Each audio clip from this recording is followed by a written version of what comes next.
हाँ चले जाए बेटा। कोई दिक्कत किसी बच्चे को? देखो बेटा, विलेता में बता रहा था कि जो अल्कोहल है वह जल में स्लाइटली सॉल्युबल है, यानी कि अल्प मात्रा में विलेय है। That is clear? Yes sir. अल्प मात्रा में विलेय है, परंतु कार्बनिक यौगिक है, इसलिए यह कार्बनिक विलायक, कार्बनिक विलायक जैसे ईथर में, राइट है? Yes sir. ईथर में, इसी तरह ईथर के अलावा अल्कोहल में, ये खुद अल्कोहल है, yes, लेकिन और भी अल्कोहल होते हैं जो सॉल्वेंट का काम करते हैं। अल्कोहल में इत्यादि में ये विलेय आगे बच्चों, yes, यानी इसमें कैसी विलेय होती है? कॉम्प्लीटली, यानी पाउडर तैयार है। दोनों में आप समझ में आ गया होगा अंतर? यस। जल के अंदर ये स्लाइटली सॉल्युबल है, यानी कि थोड़ी मात्रा में विलेयशील होती है, yes, लेकिन अगर हम कार्बनिक विलायकों में से खोलें तो वह पूर्णतया घुल जाती है। आ गया बेटे? यस। अब आए वो तीसरा क्या गुण है बेटा? तीसरा गुण, इसमें एक विशेष गुण है, वो है टॉक्सिक प्रॉपर्टी, यानी विषैला होने का गुण। Toxic property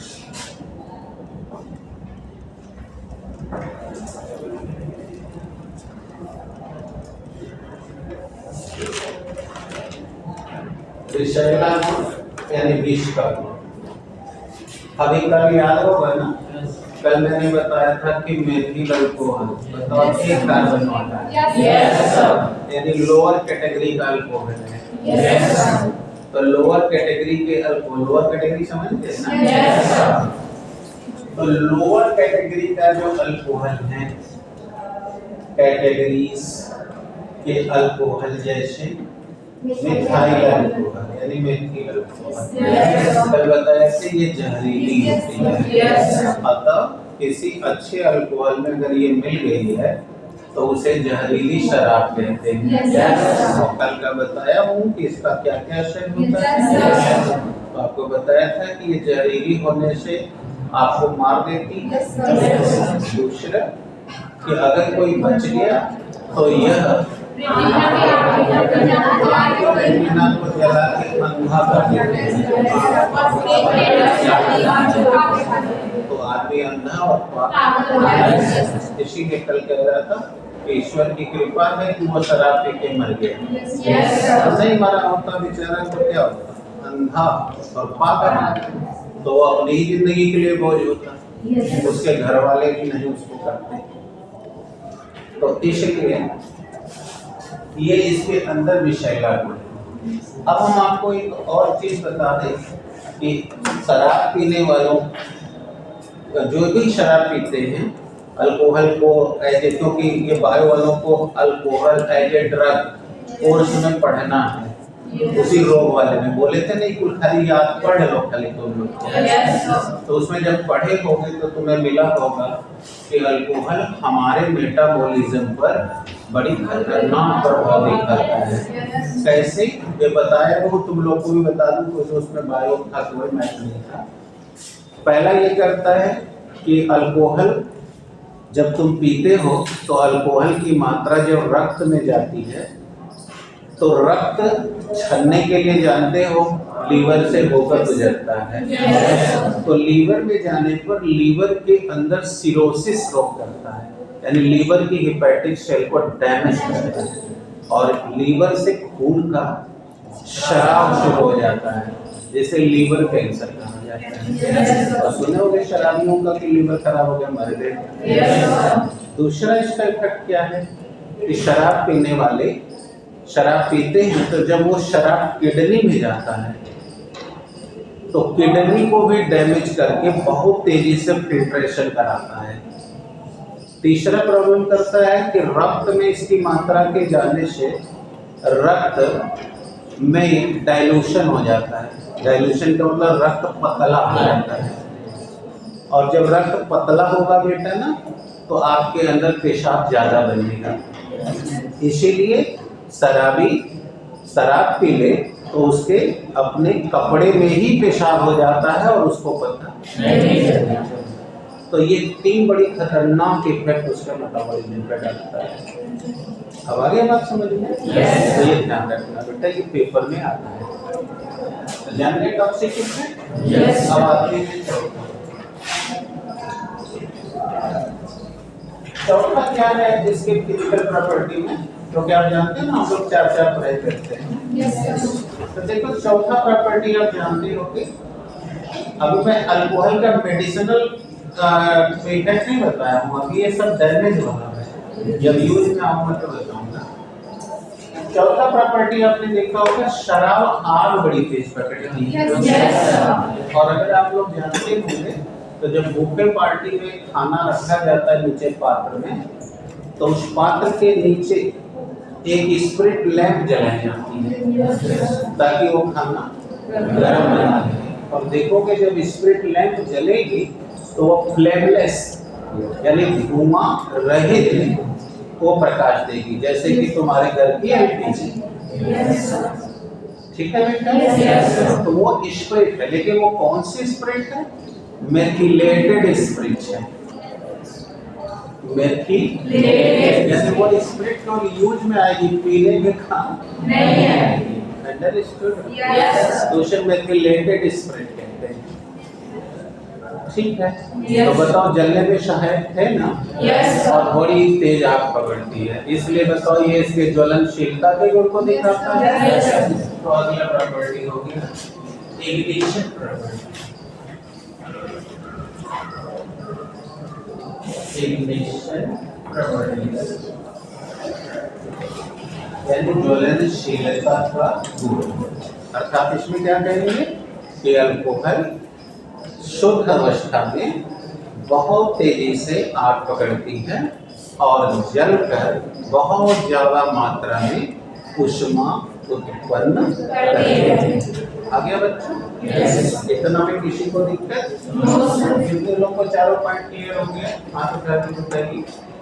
any doubt? तो अब आइए हम आपको केमिकल प्रॉपर्टी बताते हैं।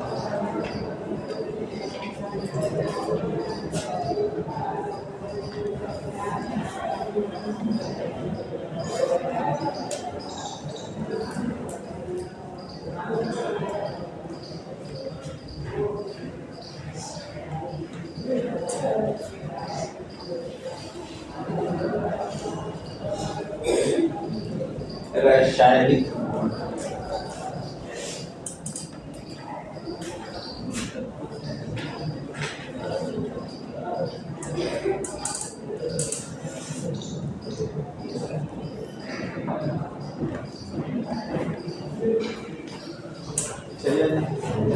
तो आप जानते ही हैं कि पहले हम लोग किसी भी कंपाउंड का ये गुण पढ़ते हैं रासायनिक, तो पहले लिस्ट बनाते और हम आपको बता चुके हैं कि आपको मेहनत लिस्ट पे करनी चाहिए, क्योंकि रिएक्शन करने के लिए तो आप प्रीवियस क्लास में सीखे हुए हैं। और इसीलिए कार्बनिक सरल होती है कि जिसको मैकेनिज्म और तकनीक आती है, बस वो पॉइंट तैयार करेंगे उसकी तैयारी होगी। तो चलिए अब हम लोग चर्चा करें कि हम केमिकल प्रॉपर्टी में कौन कौन 4 पॉइंट्स दिखाने वाले हैं। That is clear? तो पहले लिस्ट हम कर लीजिए 1 2 3 करके हम इसमें कौन कौन 4 प्रॉपर्टी दिखाएंगे। मैं सारी प्रॉपर्टी वही ले रहा हूँ जो बोर्ड परीक्षा में पूछे हैं। पहली प्रॉपर्टी के क्या हम दिखाएंगे? Acidic property. लिस्ट पहले बनाइए। Acidic property. दूसरी रिएक्शन विथ मेटल यानी धातु के साथ क्रिया। आप बोला भी करिए बेटा, जब लिखते हैं ना तो मन में बोलिए धीरे धीरे, नहीं तो ये खाली लिख के रह जाएगा, यहाँ नहीं जाएगा। हो गया बेटा? यस। तीसरा निर्जलीकरण यानी डिहाइड्रेशन। और चौथा ऑक्सीडेशन।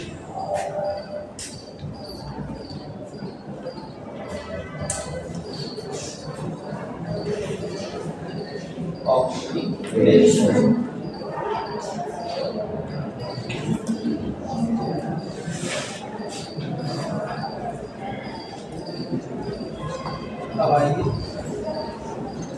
अब आपको मैं एक प्रॉपर्टी डील करता हूँ। अब आप लोग बताइए पहला लिस्ट किसका आपने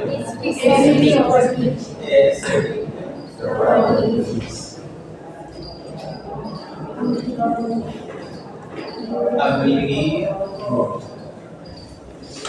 तो बेटा हमने प्रीवियस क्लास में सुना था कि अगर किसी का अम्लीय गुण साबित करना है तो उससे आप अम्ल से क्रिया करा दो। और क्रिया कराने पर अगर वो लवण बना दे यानी कि हाइड्रोजन को न्यूट्रलाइज, क्योंकि आप एक मैं लेवल का बोल रहा हूँ प्रिंसिपल बता रहा हूँ। तो अगर उसका हाइड्रोजन न्यूट्रलाइज हो जाता है तो बताओ न्यूट्रलाइज हो जाने पर क्योंकि हाइड्रोजन आयन के ही कारण वो अम्ल होता है। तो अगर उसका अम्ल न्यूट्रलाइज हो गया तो बताओ अब वो साल्ट बना देगा। और साल्ट जब बना देगा तो आप साबित कर दोगे कि यह अम्ल ही था, क्योंकि अम्ल और क्षार के परस्पर क्रिया से बनता है और इस क्रिया को उदासीनीकरण की क्रिया कहते हैं।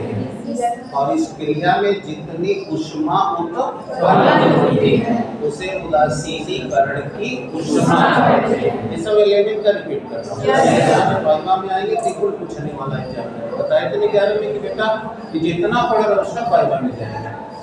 अब यहाँ आपको पता है कि ये ऊष्मा दो हो सकती है, एक्सोथर्मिक या एंडोथर्मिक। तो 11 में रिएक्शन लिख के बता देते कि अगर राइट हैंड के बाय राइट हैंड साइड में अगर ऊष्मा निकल रही है तो इसका मतलब एक्सोथर्मिक है, और ये लेफ्ट साइड में लिखा गया है एंडोथर्मिक। आप सब जानते हैं, खाली मैं बहाना कुछ के माइंड मारते हैं। ठीक है बेटा? यस। तो अब चले इनको करा के देखें। और कराने से पहले याद करिए अगर किसी में हाइड्रोक्सिल आयन होता है तो उसी को क्षार कहा जाता है। और आप देख रहे हैं हम अल्कोहल पढ़ रहे हैं और अल्कोहल में OH लगेगा तभी लगेगा, इसका मतलब अल्कोहलिक प्रवृत्ति का ये नेचुरली है। अब अम्ल से करा दे लवण बना दे तो अम्लता का गुण साबित हो जाएगा। पहले ग्रुप से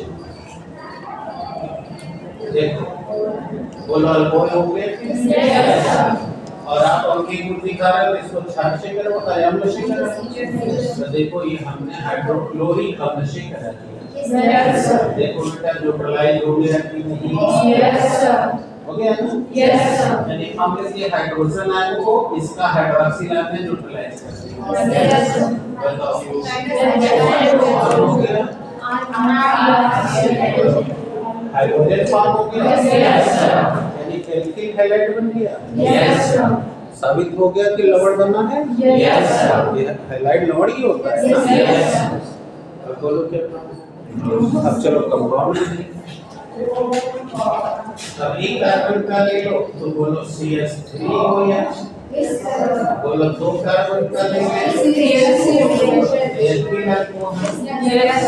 और ये देखो हमने अम्ल से रिएक्ट करा ये वाटर फॉर्म कर दिया और ये मेल्टिंग हो रहा है यानी IPAC पर क्लोरोमीथेन। और ये देखो बेटा वाटर एलिमेंट जो है यहाँ पर CH3 CH2 और एसिड हो रहा है क्लोरोमीथेन। IPAC का मतलब अभी पढ़ के आ रहे हो कि नहीं आ रहे? और बोलो ये 1 डिग्री वाला है। ऐसे ही पूछेगा जब। अब चलो बेटा दूसरी रिएक्शन में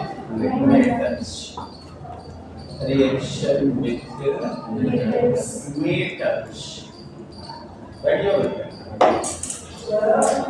अब आओ बेटा देखते हैं मेटल क्या करेगा। अब तुम लोग जानते हो कि मेटल में सबसे हाईली मेटल रिएक्टेबल यस ब्लॉक का पहला है। हलीना का रॉड प्रेशर है। सही है? Yes sir. उसी में ना सोडियम है। Yes sir. उठा ले आओ उसको। ये देखो। अब ये देखो बेटा, ये तुम्हारा एल्कोहल है और हम देखो ये सोडियम बहुत ही एक्टिव यानी बहुत ही क्रियाशील धातु है।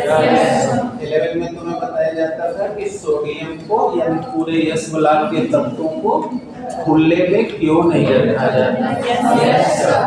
तो ये सब आप जानते हो। तो ये देखो सोडियम। अब जब आपने इसको रिएक्ट कराया तो आपको ये गरमाना भी नहीं पड़ेगा क्योंकि ये जनरली टेम्परेचर पर रिएक्ट करता है। और अगर आप स्लाइटली हीट करोगे बड़ी तेजी से कर जाएगा। तो देखो अब आपको याद करो ECS 12 मांगे माने लेके 12 सरदार मांगे नीचे सुनो प्रभात क्या होगा बारिश। उसमें देख लो हाइड्रोजन के बहुत ऊपर सोडियम निकाल लेके 12 सरदार का नाम देखो आ गया ना। अब ये सब उन्हीं को आएगा बेटा जो लोग मेहनत करते हैं। जो नहीं करते हैं वो अपने हिसाब से देख लें, हमें उनसे कोई शिकायत नहीं। तो देखो बेटा थोड़ा आप लोग दूर दूर बैठो तो बेटा, हाँ दूर दूर बैठो और पढ़ो। अब समझो बेटा, हाँ तुम्हारी कोई प्रॉब्लम है नहीं खड़े हो जाओ, क्या प्रॉब्लम है? तो देखो बेटा क्या स्थिति है। तो मैंने ये कहा कि सोडियम का स्थान बहुत ऊपर है, ठीक है ना। अभी देखो मारने का भी समय नहीं हुआ, अभी कल पढ़ाना है और खत्म हो जाएगा तब मैं बताऊंगा कैसे पढ़ना है। अभी तो मैं तुमको प्यार मोहब्बत से बता रहा हूँ बेटा पढ़िए, मेहनत करिए। ये तो आप पढ़िए, खूब मेहनत करिए। जिनको नहीं आ रहा है, जो साल भर नहीं मेहनत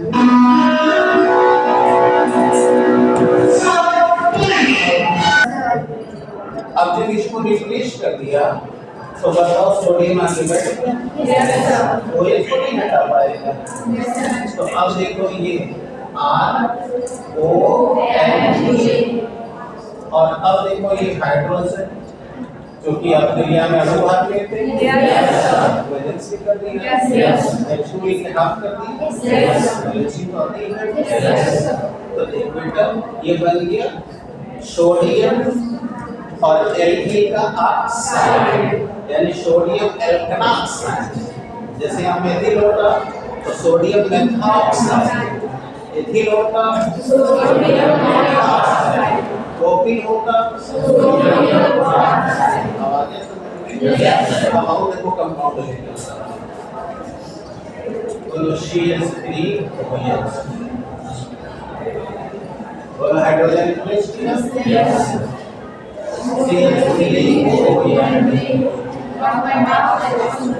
सोडियम मेथॉक्साइड। जो नाम आपको नहीं आता होगा आप अपनी से लिख लीजिए, मैं यहाँ बार बार बोलता रहूँगा तो छूट जाएगा। तो इसको सुनेंगे तो खुद ही मिल जाएगा।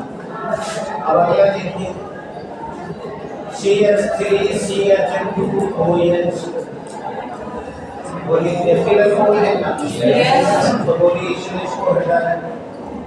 ये जगह बना दिए तो आपको सही घट जाएगा, इसीलिए पहले ग्रुप बता दिए।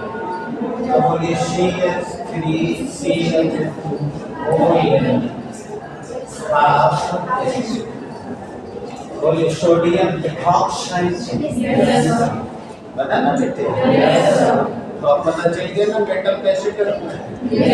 देखो इसमें कुछ याद नहीं करना, खाली अपना नॉलेज स्टोर है तो नॉलेज गाइड कर देगा यहाँ वाले से। बेटा अगला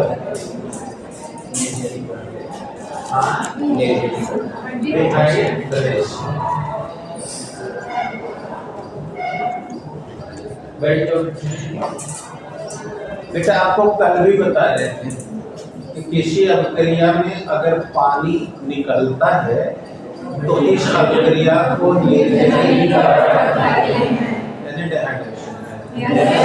और अभिक्रिया में पानी जुड़ता है तो उसे हाइड्रेशन या हाइड्रोलिसिस जल अपघटन कहते हैं। और भी बता रखा है कार्बन डाइऑक्साइड अगर अपक्रिया करती है तो उसे कार्बोक्सिलेशन और कार्बन डाइऑक्साइड निकलती है तो डीकार्बोक्सिलेशन। नाइट्रिक अम्ल जुड़ती है तो नाइट्रेशन, सल्फ्यूरिक अम्ल जुड़ती है सल्फ्यूरिक, हाइड्रोजन जुड़ता है। अब हम जा रहे हैं देखने। अच्छा, अगर आपको 11 का याद है तो देखिएगा 11 में जब निराकरण अपक्रिया पढ़ाए थे तो वहाँ अल्कोहल का ही निराकरण दिए थे। शायद बेटा ये याद रखना 2 साल आएगा। 11 की भी परीक्षा में पूछा था, 12 में भी है। तो आप जानते हैं मतलब दिखा देता हूँ।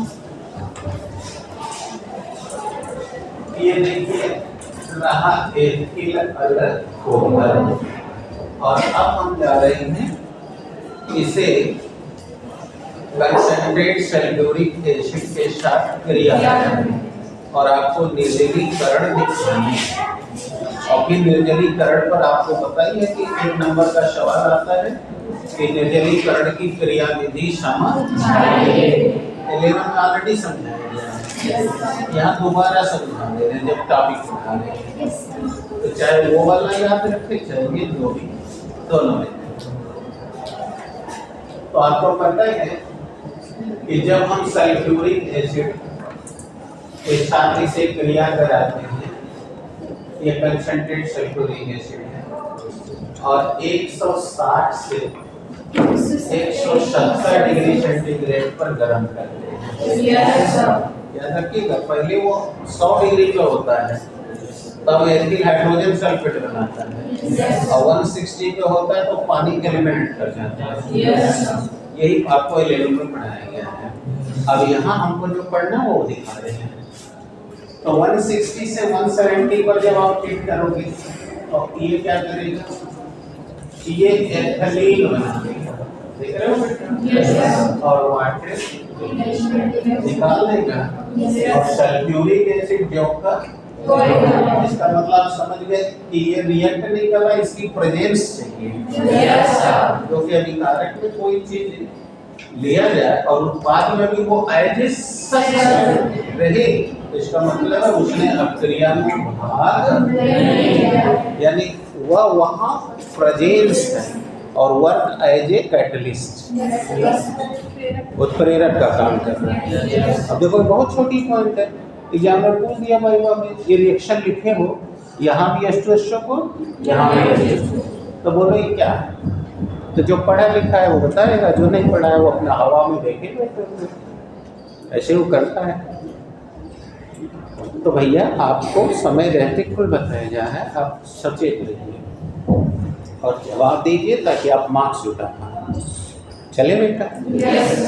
तो बेटा ये देखिए एथिलीन हो गया, आप देख रहे हैं एल्कीन ग्रुप का कंपाउंड, आईपीएसी पर एथीन होगा, कॉमन भाषा में एथिलीन, और आईपीएसी में आप जानिए एथीन होगा। एल्कीन में इन तो क्या लगता है, आइए देखिए अब क्या हुआ। और आपको अभी परसों 14 दिन के लेक्चर में बताए थे कि जब सबस्ट्रेट के कार्बन सबस्ट्रेट के सेंट्रल एटम से जुड़े हुए कंबाइनिंग एटम की संख्या में कमी आ जाती है, उसी को निराकरण कहा जाता है। आप देख सकते हैं हो रहा है, सेंट्रल एटम 2 के साथ 6 लोग जुड़े हुए हैं, अब देख लो 4 लोग हो गया ना एलिमिनेशन। अब अगर पूछ दिया परीक्षा में कि निर्जलीकरण की अपक्रिया विधि समझाइए, तो हमने 4 स्टेप में समझाया था, वो पुनः ला के दिखाता हूँ। हमने कहा था कि सबसे पहले स्टेप में यहाँ पर ले रहा हूँ मेकेनिज्म, और ये आप लोग पहले से जान जाइए। SN1 एल्केन में, हेलो एल्केन में अभी परसों रिपीट कराए थे तो भी बताए थे कि जितना पॉइंट जो बताए हैं वही परीक्षा में चाहिए। बोले थे ASEAN 1 ASEAN 2 तैयार करना, और आज बोल रहा हूँ इसमें से मैकेनिज्म पूछेगा 100% गारंटी है। तो क्या लिखना है, चाहे 11 वाला जो लिखे वो लिख लेना, चाहे अभी बताने जा रहा वो लिख लेना। तो आपको पता है कि यहाँ सबसे पहले सल्फ्यूरिक एसिड हेटेरोलिटिक फ्यूजन करके, और ये सब शब्द सुने हो ना प्रीवियस क्लास में, हेटेरोलिटिक, यह hydrogen ion by hydrogen by sulphate ion. अब इसमें ये जुड़ गया, इसमें -1 ये नहीं जुड़ता तो देखो यहाँ, देखो इसका 2 यहाँ गया, एक यहाँ, कारण से सीखो, कोई डाउट वाला नहीं काम करना है, ये फाइनल है। देखो बेटा जानते हो कि इसकी वैलेंसी यहाँ जाती है, इसकी वैलेंसी यहाँ जाती है, तो यहाँ H आ गया तो H पर प्लस होता है, तो 2 इसके बाद रेड 2 1 प्लस, इसीलिए आपको बताते हैं कि जहाँ भी हाइड्रोजन प्रारंभ में ऐड होगा उसे बाई कहा जाता है, ये by sulphate ion, sulphate ion नहीं हुआ, और आप जानते हैं इसे प्रोटॉन पढ़ा जाता है, हाइड्रोजन आयन को प्रोटॉन पढ़ा जाता है। और देखो पहले ये हेटेरोलिटिक फ्यूजन करके अपने आयन में फिक्स, अब इधर क्या, इधर जो हमारा सबस्ट्रेट है CH3 CH2OH, अब तुम्हें समझने के लिए, अगर तुम्हें याद है कोई सब खोलने की जरूरत नहीं है, डायरेक्ट करते जाओ, याद नहीं है तो बोलो CH3, बताओ जब चेन पढ़ाएगा अगर मैं तो बताएगा बेटा कार्बन के साथ जब कुछ नहीं लिखोगे तो हाइड्रोजन, सही है, yes sir, single single single, बोलो CH2OH। अब आपको पता है 4 का ये 2 यहाँ से शेयरिंग जाती है, यस सर, बोलो ये 2 नॉन पेयर है, यस सर, 2 एकाकी पेयर है। अब देखो हुआ क्या, अब यह हाइड्रोजन आयन आपने अटैक किया, और अटैक करके देखो ये क्या है, ये जाएगा रीड की तलाश में, यस सर, मतलब बोले से इलेक्ट्रोफिलिक अटैक के लिए कहां जाएगा, यस सर, अब वो आके माइनस साइड पे हमला करेगा, और ये देखो आके यहाँ अटैक करके इसको पॉजिटिव बनाने का, अब तो चाहना बेटा तो सब ये चीज लिख लेना, ठीक है, यस, नहीं भी लिखोगे तो जानते हो ना माइनस होता है, हां वर्ड में बनेगा, तुम्हारे उतारो पहले सीख लो, हम जन्म दे देंगे, बोलो OH2 प्लस हो गया, यस सर, तो ये H यहाँ आया तो इसका धनी हो गया, यस सर, अब तुम पढ़ोगे ऑक्सोनियम आयन बोला जाता है, क्या बोलाता है, ऑक्सोनियम आयन,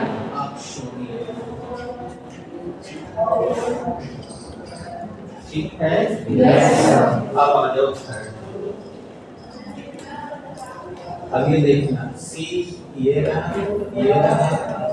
OH2 ऑक्सोनियम, अब हम मतलब के लिए पीएच दिखा दे रहे हैं, तो सब ये अच्छा है, अब ये देख सकते हो कि इस अवस्था में ज्यादा देर नहीं टिकेगा क्योंकि ये H2O अणु बनाने की तैयारी कर रहा है और अणु फ्री होता है, अब ये तुरंत यहाँ से रिलीज होगा, और रिलीज होकर देखो ये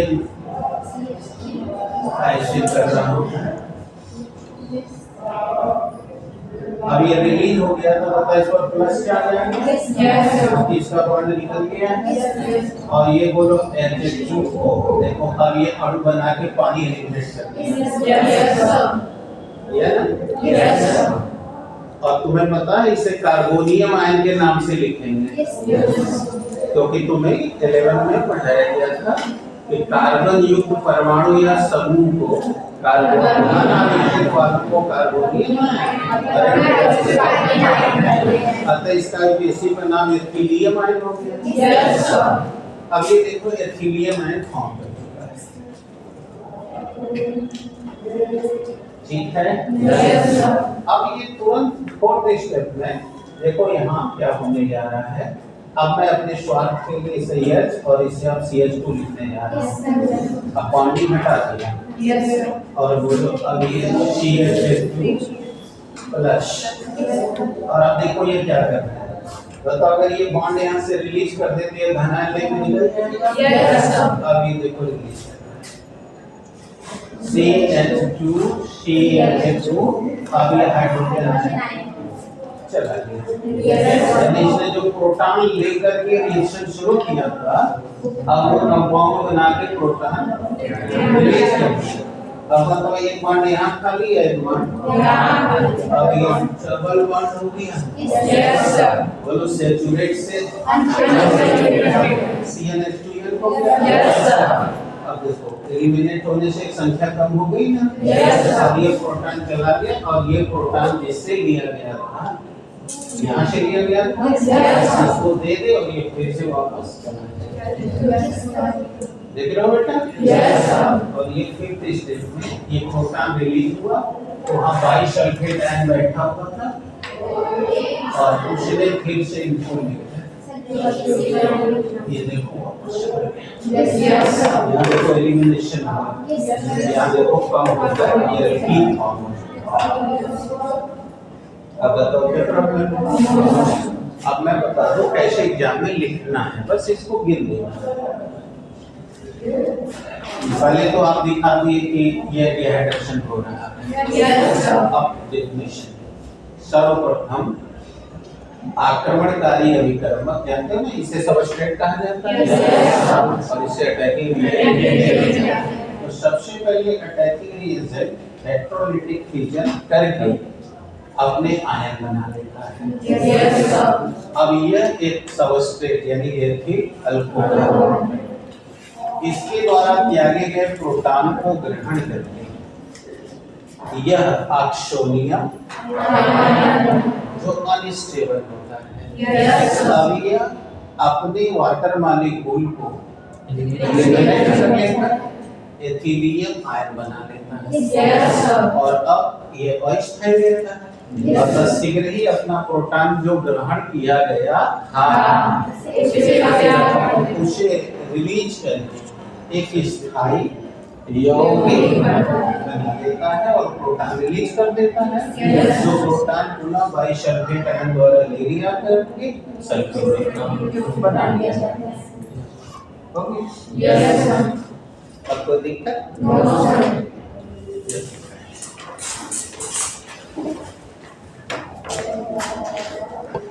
अल्कोहल के विभेदीकरण में 4 विधि बताए। Yes sir. पहला ऑक्सीडेशन, दूसरा कापर के साथ प्रतिक्रिया, तीसरा विक्टर-मेयर मेथड, चौथा लुकास।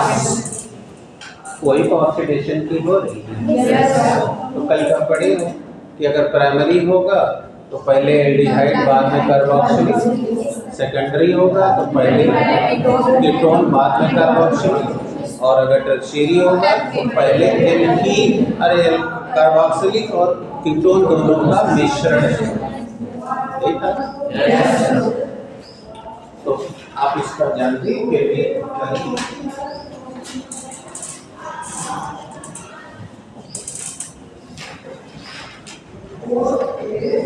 अब हम जानते हो कि ऑक्सीडेशन आप करा रहे हो प्राइमरी और प्राइमरी अल्कोहल का संकेत क्या होता है?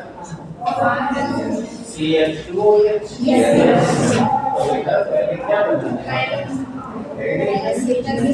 और उसके बाद फिर ऑक्सीडेशन, तो बोलो कार्बोक्सिलिक। एक बार डायग्राम। Yes sir.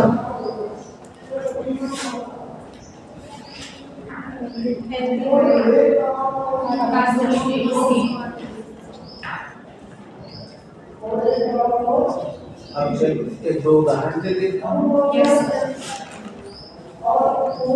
कल मैंने इसको बताया था कि ये कैसे प्राइमरी अल्कोहल है। Yes, sir.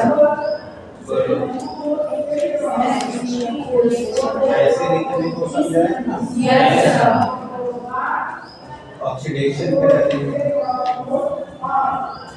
अलग-अलग प्रोसेस है। Yes. हाँ, H2O और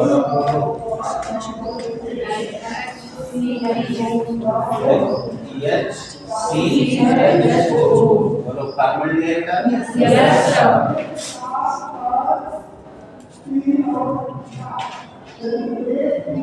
और ये ऑक्सीडेशन कराएंगे। ये कार्बनिक एसिड है। Yes, sir. प्रीवियस क्लास में बताया था हरा मिर्ची बताया आगे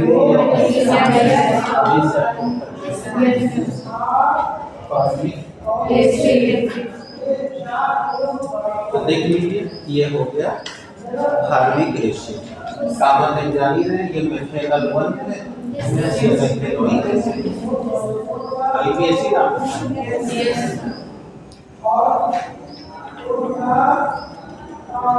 अब इसी तरह अगर आप एथिल अल्कोहल का कर रहे हो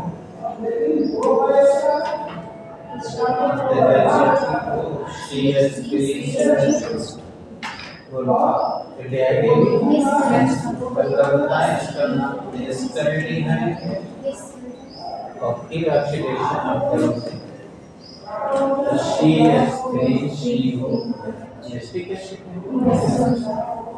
जामुन वाला। तो आपने जो 4 पॉइंट दिया था हो गया ना ओवर।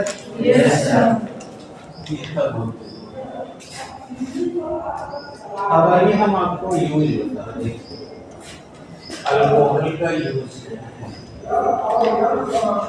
तो 3-4 यूज कर लीजिए हो जाइए तो बताइए।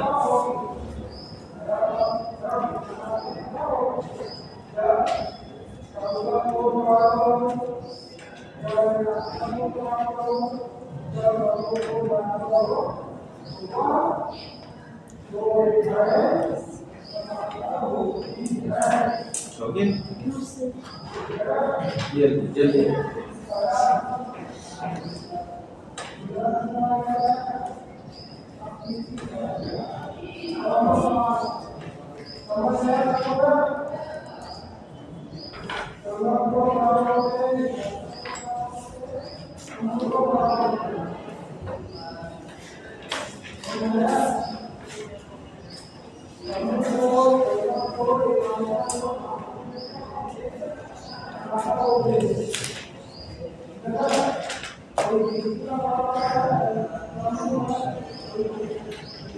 करो हो गया बेटे। तो क्या यूज देखो पहला यूज अल्कोहल का तो तुम जान ही रहे हो कि हम जितनी होम्योपैथ की दवा है सब इसी में प्रिजर्व करते हैं। प्रिजर्व माने संरक्षण। और तुम्हारे को जितनी खांसी की दवाई बनाई जाती है सभी खांसी की दवाई में अल्कोहल मिलाई गई है। तो इसका मतलब तो पहला यूज हो गया मेडिसिन में हो गया। ये पहला यूज दवाओं के निर्माण तथा उनके संरक्षण में।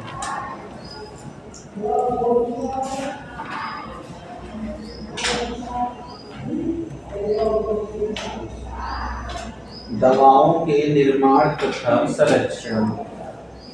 अब दूसरा यूज देखोगे तो वो भी बड़ा अच्छा यूज है और वो है कि तुम पढ़ते हो ना कि कार्बनिक मिलान ईथर अल्कोहल में घुलनशील है और अल्कोहल का प्रयोग हम एक सॉल्वेंट के रूप में करते हैं। तो ये एक अच्छा मिलान है यानी it's a good solvent.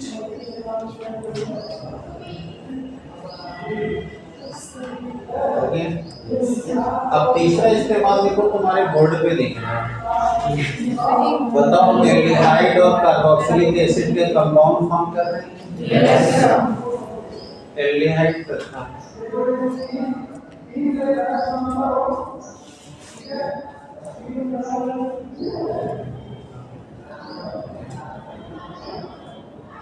Carboxylic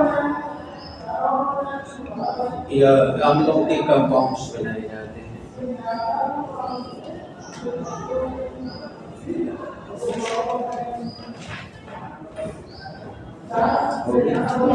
अगर एक और यूज देना चाहो तो बताओ, यहाँ देखो एल्कीन का कंपाउंड बनाए, पहला वाला रिएक्शन किए थे तो ऑक्साइड यानी ऑक्साइड के कंपाउंड बना रहे थे, तो इसका मतलब ये हुआ कि हम इसका इस्तेमाल अदर कार्बनिक यौगिक के व्युत्पन्न नहीं हो, क्योंकि जो मूल से बनता है उसे डेरिवेटिव कहते हैं। अन्य व्युत्पन्न कार्बनिक यौगिकों का निर्माण करना।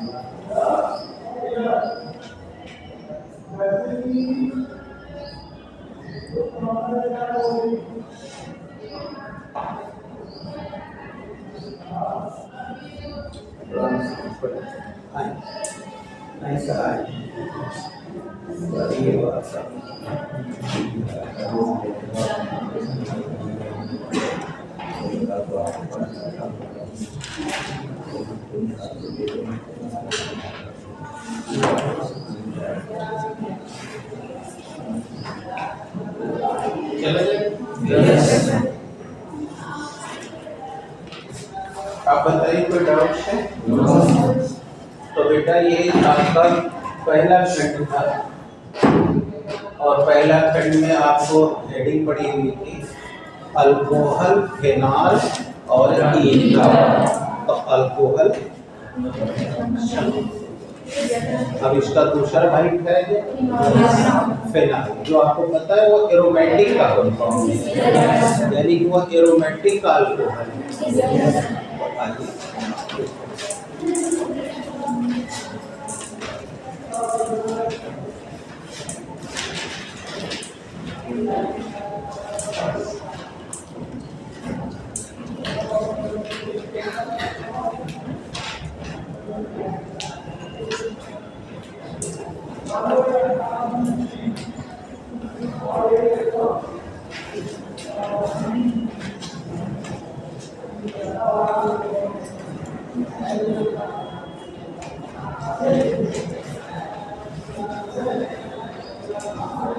देखा जाए फिनाल क्या है।